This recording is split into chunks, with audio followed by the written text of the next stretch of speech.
Dad kicked me out right in the middle of dinner. "You're not acting like a real man," he snapped. I couldn't help but laugh. Before heading for the door, I told my sister she was cut off financially, no more handouts. A week later, she completely lost it. I sat at the table, quietly stabbing at my mashed potatoes while chewing slowly, pretending not to hear the nonsense swirling around me. Dad had been on one of his usual rants for a good 10 minutes, going off about how men today were soft, spineless, and nothing like the ones from his generation. At first, I just let him ramble. Over the years, I'd figured out that it was easier to let him tire himself out than to engage.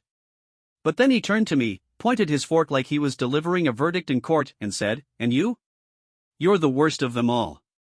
You're not even behaving like a real man."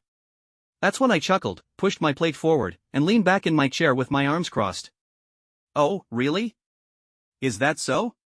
I looked him dead in the eye. "So tell me, Dad, what exactly makes someone a real man, in your book?" He didn't miss a beat. "A real man doesn't let people walk all over him. He doesn't waste his time on nonsense. He takes charge." I felt a slow grin crawl onto my face. Couldn't agree more. Then I shifted my gaze to my sister. "Which is why I'm done footing the bill for your life. Your rent, your utilities, your endless shopping sprees, done." Silence fell over the room like someone had flipped a switch. Rachel just stared at me, blinking like she didn't quite register what I'd said. "Wait, what?" she laughed, confused and uneasy. "You're not serious." "Oh, I'm dead serious," I said, standing up and grabbing my napkin to wipe my hands. "You've been living off me for years, and I let it slide because I thought I was helping. But let's be honest, Rachel, you're not struggling. You're just lazy." Her jaw moved, but no sound came out, like a fish gasping for air. "That's not fair," she finally squeaked. "You're right," I replied. "It's not. I told you I'd help till you got on your feet. That was 3 years ago." I turned back to Dad, who still sat there frozen, fork hovering midair. "You want me to be a real man? Fine. A real man knows when he's being used. And I'm done playing that role." I grabbed my jacket and walked out. The cold air outside hit me like a slap, sharp, clean, and oddly refreshing. Like I'd just shaken off a heavy load I didn't even know I'd been carrying. For the first time in what felt like forever, I wasn't anyone's safety net. No more rescuing Rachel. No more listening to Dad's endless rants. No more being the family's walking, talking ATM. I was halfway to my car when my phone started buzzing in my pocket. I didn't even have to look, I already knew it was Rachel. I ignored it. Another buzz. Then another. By the time I pulled out of the driveway, the thing was practically buzzing nonstop. Calls. Texts. Then a voicemail from my mom, which was ironic considering she'd been silent during the entire dinner. Typical. She never stood up for me when Dad tore into me, never said a word when Rachel bled me dry. But now that there were consequences? Suddenly, she had something to say. I shut off my phone. Let M panic. That night, I stayed at my apartment, soaking in the silence. No drama. No Rachel complaining about her bad luck while flaunting her latest designer purse on Instagram. Just peace and quiet. It lasted about 12 hours. Next morning, I woke up to 30 missed calls. 10 from Rachel. 7 from Dad. A bunch from Mom. And 1 from a number I didn't recognize. Out of pure curiosity, I listened to Rachel's voicemail first. "You can't just do this to me," she screeched, her voice raw and full of panic. "I have bills. Rent. Do you even care what happens to me?" And then, right on cue, her tone flipped. "You know what? Fine. Be a selfish jerk. But if I end up homeless, that's on you." I let out a low chuckle. Classic Rachel, no apology, no reflection, no thank you for everything I'd already done. Just straight up guilt-tripping. Next voicemail, Dad. "You think this is funny? Walking out on your own family? Leaving your sister like that?" He scoffed. "You'll be back. You always come crawling back." That one cut a little deeper than I expected. Because the truth? I had never once crawled back. I had never needed them, not the way they relied on me. And they knew it. That's what really got under their skin. I deleted every message and tossed my phone onto the counter. Let them stew. I wasn't going back. And I definitely wasn't opening my wallet ever again. By the afternoon, Rachel had escalated. She wasn't just calling, she was blowing up my phone like it was her full-time job. Every hour. When I didn't pick up, she switched to texts. Rachel, are you serious right now? Rachel, you're ruining my life. Rachel, pick up. We need to talk. Then, when I still didn't respond. Oh, I see. You're trying to prove a point. Real funny. But you can't just cut me off like that. I need time to adjust. Adjust? I actually laughed out loud at that one. She'd had 3 damn years to adjust. What had she done with all that time? Nothing. Still, I held my ground. I didn't reply. That's when her messages took a darker turn. You're really okay with your own sister ending up homeless? Mom and Dad were right about you. You're pathetic. You're just bitter and jealous because I have a real life and you're a lonely loser. And there it was, the nuclear option. Her go-to strategy since we were kids. Attack, belittle, try to tear me down. Only this time, it wasn't working. Instead of giving in, I got on with my day. Ran some errands. Grabbed a coffee. And most importantly, sent her nothing. By that evening, I figured she'd finally burned out. I was wrong. At 9:45 p.m. sharp, I heard loud, frantic banging on my door. Rachel. I set down my drink and let out a long breath. I'd been expecting this, just not quite so soon. When I opened the door, there she was, arms crossed, eyes red and puffy. From crying, screaming, or maybe both. You're a coward, she snapped, shoving her way inside like she owned the place. You think ignoring me makes you some kind of hero? I leaned casually against the doorway, arms folded. Nope. I think it makes me sane. She spun around, eyes wild. I'm serious. What am I supposed to do now? How am I supposed to pay rent? I shrugged. Maybe get a job? Her mouth opened, then shut again like the idea had never actually crossed her mind. I have a job, she said defensively, though her voice cracked a little. Oh yeah? I raised an eyebrow. Doing what, exactly? She paused. It's complicated. Right. That's what I figured. Her hands curled into fists. You're doing this to hurt me. No, I said calmly. I'm doing this because something finally clicked. She glared at me. What? I smiled. That I don't owe you anything. Her face twisted in fury. And then she really lost it. What the hell is wrong with you? She screamed, flailing her arms. You don't just cut off your own family. You don't walk away like this. I stayed still. I just did. She looked like she wanted to lunge at me. Instead, she turned to my coffee table and shoved it hard enough to send my mug crashing to the floor, coffee spilling everywhere. Then she stared at me, daring me to react. I didn't flinch. You're heartless, she hissed. You walk around like you're better than everyone else, but you're just as selfish, bitter. I'm done, Rachel, I said, voice steady and clear. Throw a tantrum, break my stuff, scream your head off. It's not gonna change anything. Her breath came fast and shaky. Her hands trembled. For the first time, I saw something different in her eyes, fear. Real fear. She knew this time wasn't like the others. I wasn't going to cave. I wasn't going to let her turn Mom and Dad against me. This time, I meant it. I was really done. And she had no backup plan. She let out a dry laugh, shaking her head. You think you're better than me, don't you? I sighed. Rachel, I don't think about you at all. And that one hit her like a punch to the gut. I could see it in her face the second it happened, that flinch, like I'd hit her without lifting a hand. Her expression twisted up, mouth opening like she was about to launch into another screaming fit. But then my phone buzzed. I glanced down and saw the name flash across the screen, Dad. Rachel caught sight of it and let out this smug little smirk.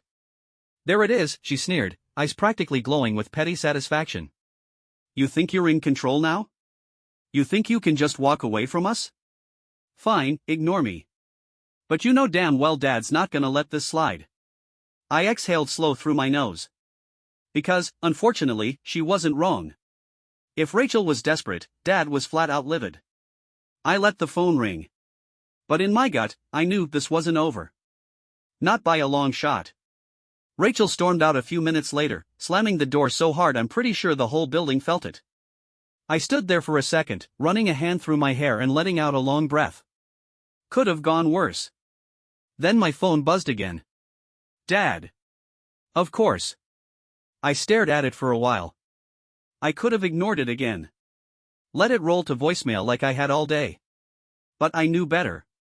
I knew him. He'd just keep calling, again and again, until he wore me down or got the last word in.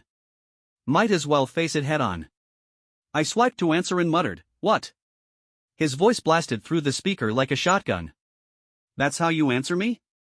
After the stunt you pulled?" I rubbed my temple. "If you're calling to scream at me, make it quick. I've got better things to do." That set him off like a firecracker. Better things to do? Like what? Being a disappointment? Turning your back on your family? I didn't say a word. Just let him rant, let him throw his tantrum like he always did. I can't believe you. After everything we've done for you, everything. Rachel told me what happened. Said you left her high and dry, no money, no support. What kind of man does that to his own sister? I let out a small laugh, dry and sharp. Oh, I don't know. Maybe the kind of man who's been paying her damn rent for 3 years while she blows it all on shopping and cocktails instead of getting a job? That's not the point, he snapped. Seems like exactly the point to me. There was a pause, just long enough to feel him clenching his teeth through the phone. Then he tried the old guilt routine. You don't get to make that decision. We're family. We take care of each other. There it was. The same tired line they always threw out when they needed something. No, Dad, I said, keeping my voice even. I took care of you. I took care of Rachel. And in return, you mocked me. You put me down. Called me weak. Oh, don't start with the victim crap, he barked. I'm not, I cut him off. I'm just finally doing what you always said a man should do. Standing up for myself. Silence. For once, the old man had nothing to say. I kept going. You always told me to be strong, to take control. Well, I am. Just not for you. Not for Rachel. This time, I'm doing it for me. His tone dropped to something cold and sharp. So that's it? You're walking away from your family? I smiled to myself. No. I'm walking away from being used. Another long pause. Then he muttered, low and venomous, "You'll regret this." And he hung up. I stared at the screen, breathing deep. I knew him. Knew him too well. That call wasn't the end, it was just the beginning. For the first time in years, my phone was silent. No more texts. No missed calls. Nothing. And I should have felt relieved. After all, wasn't this what I wanted? No more guilt trips, no more chaos. Just quiet. But I knew better. That wasn't peace. It was a warning shot. The calm before the storm. Because if Rachel wasn't blowing up my phone, and Dad wasn't barking down the line, it only meant one thing: they were cooking something up. Together. Still, I didn't care. I wasn't going back. Not this time. Instead, I leaned into the silence. I went to work. Spent my own paycheck on things I actually needed. Bought groceries just for me. Paid my bills without anyone draining my account.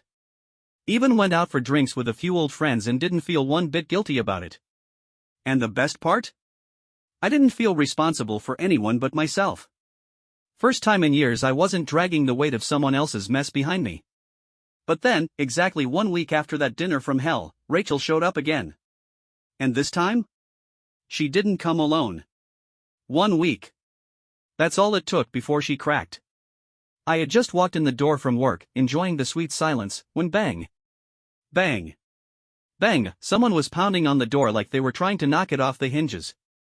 Didn't even need to check. I already knew. I sighed, pulled open the door, and yep. Rachel. She looked rough. Messy hair, dark circles under her eyes, wearing the same clothes from yesterday, maybe the day before. But what really made me pause? Mom was standing right behind her. I almost laughed. Of course. When Rachel couldn't win the battle herself, she dragged in reinforcements. Let me guess, I said, leaning against the doorframe, arms crossed. You're here for a heartfelt apology? Rachel shoved right past me like I didn't exist. Oh, give it a rest, she snapped.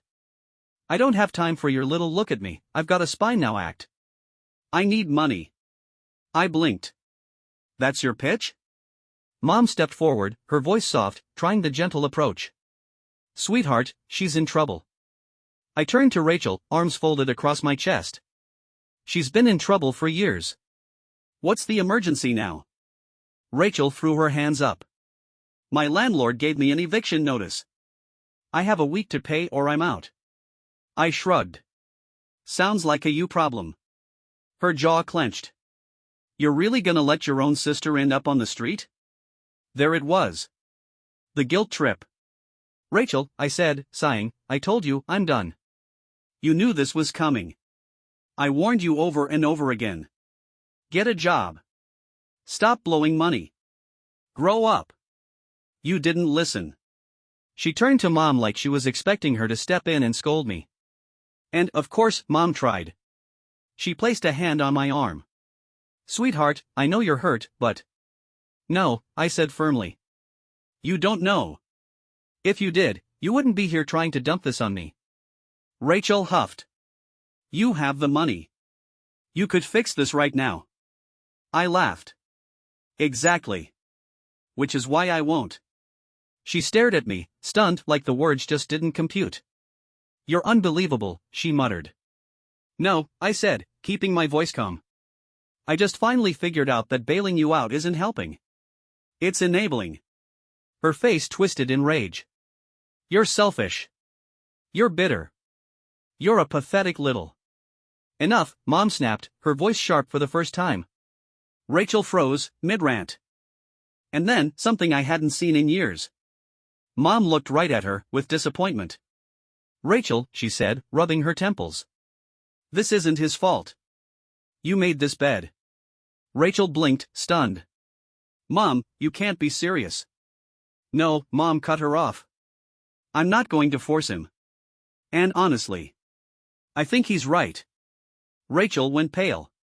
I went still. For the first time in my life, Mom didn't take her side. Mom had never taken my side before. So when she turned to Rachel and didn't defend her like usual, it was like the air got sucked out of the room. Rachel stared at her, eyes wide, like she'd just been punched. You're serious, she snapped. You're taking his side? Mom let out a long, tired breath. I'm saying maybe it's time for you to figure this out on your own. It hit Rachel like a slap. She didn't say another word, just spun around and stormed out, leaving the door swinging behind her. Mom turned back to me, looking worn down, like the years of denial had finally caught up to her. I came hoping maybe you'd help, she said quietly. But I get it now. I won't ask again. I nodded. And in that moment, something shifted. I saw it. Clear as day. The look in her eyes, that flicker of realization. For the first time in my life, she saw what I'd been saying all along. I was right. And honestly? That moment was worth more than anything they ever could have asked from me. Rachel was gone. Finally. Mom didn't stick around long after that. She left without the usual lecture, no parting guilt trip. Just a quiet nod and a sigh that said she'd finally seen the truth. She looked shaken, like maybe, just maybe, the blinders had finally come off. And while I knew better than to believe that was the end of it, I also knew something had cracked. The next day, my phone lit up. Dad.